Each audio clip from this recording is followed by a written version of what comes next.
আজি বিটিআৰ চুক্তিৰ পঞ্চম বৰ্ষ এই উপলক্ষে মই সকলো বিটিআৰবাসী ৰাইজলৈ আৰু সমগ্ৰ অসমবাসী ৰাইজলৈও মোৰ শুভেচ্ছা থাকিব আৰু আশা কৰিছোঁ সকলোৰে সহযোগত বিটিআৰ উন্নয়নৰ পথত আগবাঢ়ি যাব। বিটিআৰ চুক্তিৰ এটা গুৰুত্বপূৰ্ণ দিশটো হ'ল যে ইয়াত শান্তি স্থায়ী হ'ল, উগ্ৰবাদ শেষ হৈ গ'ল, জাতি জনগোষ্ঠীৰ মাজত এটা বিশ্বাস আৰু পাৰস্পৰিক বিশ্বাস আৰু ঐক্যতা আজি ঘূৰি অহাটো আমি দেখিবলৈ পাইছোঁ।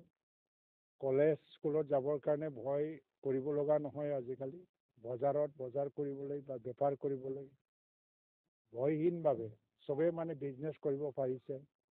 আৰু আটাইতকৈ লক্ষণীয় বিষয়টো হ'ল যে শিক্ষাৰ দিশত যথেষ্ট উন্নতি আমি দেখিবলৈ পাইছোঁ। যি অঞ্চলৰ পৰা 4-5 বছৰত কোনো ACS অফিচাৰ নোলাইছিলে, এই অঞ্চলৰ পৰা আজি এটা বছৰত 4-5 জন বা 10 জন 15 জন এনেকৈ APSC ক্লিয়াৰ কৰে আৰু 4-5 জনে নিযুক্তি পায়। ডক্টৰ ইঞ্জিনিয়াৰৰ সংখ্যা বহুত মানে আছে।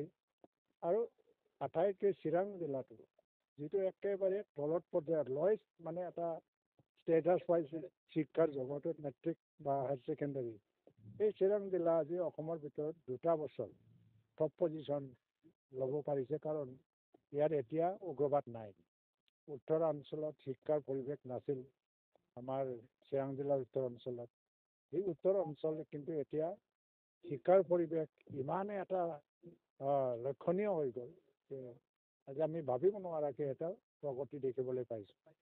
লগতে বিটিআৰ চুক্তিৰ কেইটামান দফা এতিয়া বাকী আছে। তেনেকৈ শোণিতপুৰ বিশ্বনাথৰ ফালে কিছুমান গাঁও আকৌ অন্তৰ্ভুক্তি হ'ব লাগে, অলৰেডি হৈ গৈছে। আৰু NDFB কেডাৰবিলাকৰ ৰিহেবিলিটেশ্যনৰ কেইজনমানৰ বাকী আছে।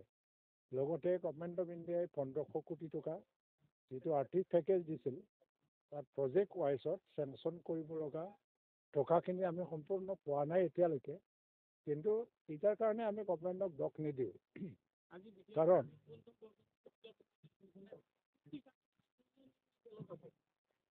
ৰঞ্জন দৈমাৰী জেলত থকা আৰু বিটিআৰ চুক্তি এই দুয়োটাৰ লগত আমি এনেকৈ মিহলাই কথাটো পাতিব নোৱাৰিম। কাৰণ এইটো সুপ্ৰিম কোৰ্ট এতিয়া সুপ্ৰিম কোৰ্টৰ মেটাৰ হৈ আছে। আৰু সুপ্ৰিম কোৰ্টত ৰঞ্জন দৈমাৰীক মানে যাতে মুকলি কৰে তাৰ কাৰণে উকিল লগাই যিমান খৰচ লাগে বিটিআৰ চৰকাৰে খৰচ বহন কৰি পেলাই সুপ্ৰিম কোৰ্টত লাগি আছে।